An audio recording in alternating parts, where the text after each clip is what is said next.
Grenada's underwater sculpture park at the Molinier-Beauséjour Marine Protected Area will soon receive an installment of new sculptures as part of the plans to transform and develop the underwater attraction under the Regional Tourism Competitiveness Project. The Ministry of Mobilization featured the sculptures on their Facebook page, stating that the new installment will feature cultural elements such as Jab Jab and Shotney and the reproduction of 2 original statues, which will contribute to strengthening the subsea and biodiversity while enhancing Grenada's tourism product. However, one particular sculpture has caught the attention of many Grenadians, and not in a positive way, as they are now questioning how it is a part of Grenada's culture and why is it going to be installed in the island's underwater sculpture park.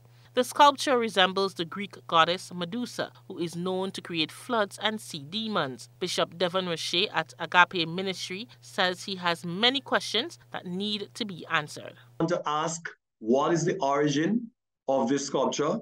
What does this sculpture have to do with the Grenadian culture or Grenadian history? Why is this sculpture being considered to be placed in the underwater sculpture park? And these answers, once we get the answers to these questions, I would then want to ask whether this sculpture should rightfully be placed there.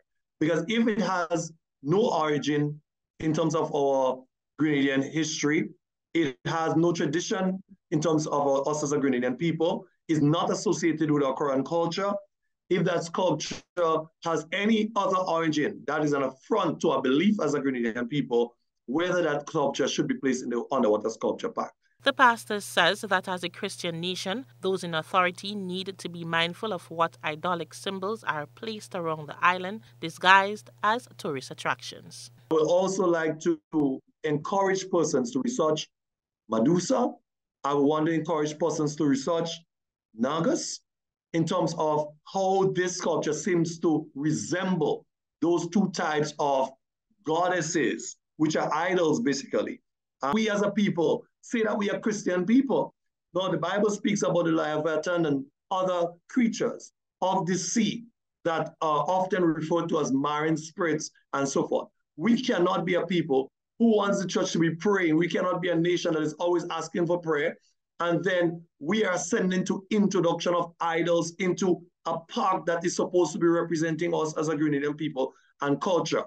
The bishop is also calling on Grenadians to stand firm in their Christian belief and draw closer to God. We are the generation now who are facing affront to our belief. We are the generation now who are facing opposition to our belief. The question is, what will we do? Will we be prepared as a people to stand up and to stand up for what we believe? The people of faith, we have been preaching it. We've been saying that we're prepared to die for our belief.